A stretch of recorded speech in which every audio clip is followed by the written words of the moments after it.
Welcome back to the GSMC Chip Shot Football Podcast. On the second half of the show, we're going to get into the trade talks, trade rumors around Haason Reddick and the Philadelphia Eagles. But before that, I want to remind you guys one last time in this show, if you have any questions or comments that you want to make, use the tip and donations link running across the ticker below me at GSMCPodcast.net.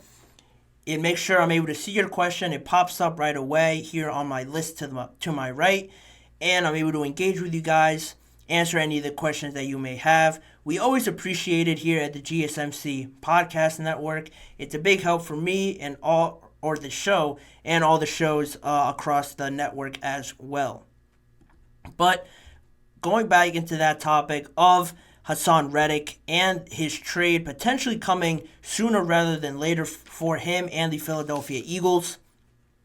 It's been an ongoing topic with Reddick and the Eagles that it started before when they gave him permission for a trade, and it was looking like a decision that the Eagles had to make between him and Josh Sweat because of the contracts that they were both on, and recent reports from Josina Anderson that both teams have expressed, or multiple teams have expressed interest in Haason Reddick, and further reports that say Reddick might be looking for a bigger deal because of how productive he has been with the Philadelphia Eagles. He could be looking for more money, a bigger contract, because currently he is the 14th best paid edge rusher in the NFL and making $15 million per year compared to guys like Myles Garrett, TJ Watt that are up in the 25s, close to $30 million per year.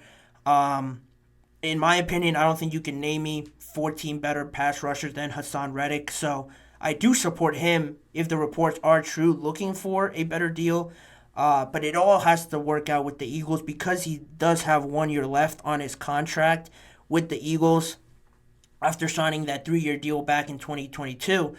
He still is on a contract technically with them, so they don't have to get rid of him. It's just an interest that they are looking for someone to suit him in the financial side of things because of that big contract that they probably couldn't afford after paying Saquon and having other extensions coming down the line, paying Landon Dickerson lately as well. It all wouldn't fit in their books. So they could write it out 1 more year and then lose him in free agency, but obviously they wouldn't want to do that and want to get something back for Reddick. And one of the biggest things to remember with Reddick is that the Eagles pushed a $1 million roster bonus that was due to Haason Reddick on April 1st. They pushed it back. It was originally due March 15th, but they pushed it back to April 1st. So that sort of could give you a timeline of where you could see a trade going on, because obviously if your intentions aren't to keep him long term, you wouldn't pay him that extra $1 million. So come April 1st, if a decision's not made on him moving or there's no real traction on this news story, I think, one, the Eagles would be in trouble if he's still on their books and they decide to pay him, because I don't think it would work out for them long term to pay Haason Reddick that much more money. But on the other hand, they've already said, you had Howie Roseman and Nick Sirianni, I think, as well, comment on the topic of Nolan Smith and wanting to use him more. He wasn't really a factor for how high they drafted him out of Georgia. He wasn't really used as much or at all this past season, and it could be looked at as a waste in some aspects. So they want to use him. They want to incorporate him more. So that kind of alleviates the pressure or the pushback you get from trading a guy like Haason Reddick. But they also traded, or they signed Bryce Huff, formerly of the New York Jets. After coming off of his best season, they signed him as well. So they kind of have some replacements there for Reddick. And just last season, Reddick hasn't had the best season. He was coming off of back-to-back double-digit seasons. But last year, he wasn't really that much of a factor compared to when he had, I think it was 16 and a half sacks and was only behind, or was tied for second in the league with Myles Garrett at 16 and a half. So he wasn't really putting up those numbers, obviously, but I still think he has that potential. And for anybody that's trying to trade for him, I think there's still a lot of good suitors out there. But right now, like most of these deals that we've seen, I think it just depends on the compensation the Eagles get, what kind of, you know, compensation that they could get back for Reddick, because he is a good player, and it would be foolish to keep him and then lose him for nothing next year. And if a trade were to happen, um, some of the teams that make the most sense and have been rumored have been the Arizona Cardinals. The biggest thing for them is having Jonathan Gannon. He was the Eagles' former defensive coordinator, and he's now there as their head coach in Arizona. He had the most success with Haason Reddick when he was there, like I mentioned, in his first season, 16 and a half sacks. Arizona clearly needs a pass rusher and playmakers on that defensive side of the ball, quite honestly. They just need any playmaker on there. I think that would really be interesting for Haason Reddick to consider because of the relationship he already has with Gannon. I think he would be that centerpiece for that defense quite easily. And as well, I think they finished off last season in a good place. Kyler Murray looked good to some extent. James Conner was looking good. And they rattled off some pretty big wins, including one against the Philadelphia Eagles, if I'm not mistaken, and the Dallas Cowboys as well at one point in the season last year. So it went as good as it could have for Jonathan Gannon and the Cardinals with the sort of roster that he inherited and the sort of talent. I think he made the most out of it, and he found some good pieces as well to build around. Trading for a Haason Reddick, I think, would only make them better, more competitive for sure. They're not going to jump levels and years ahead of this whole project, but I think it'll certainly help for them to get a pass rusher because of how important they are in the league. And another team that could be of interest and I think makes a lot of sense is the Atlanta Falcons. Their biggest and more impactful pass rushers last season were Bud Dupree and Calais Campbell. They are currently unrestricted free agents, and they're really the only ones that created any sort of pressure or really posed any sort of threat for opposing offensive lines and teams. They're not on the team right now. It doesn't look like they're really a priority to come back, so that's one thing. And on the other hand, the Falcons are on their third defensive coordinator in 3 years to try and resolve this pass rushing problem that they've had over the last few years.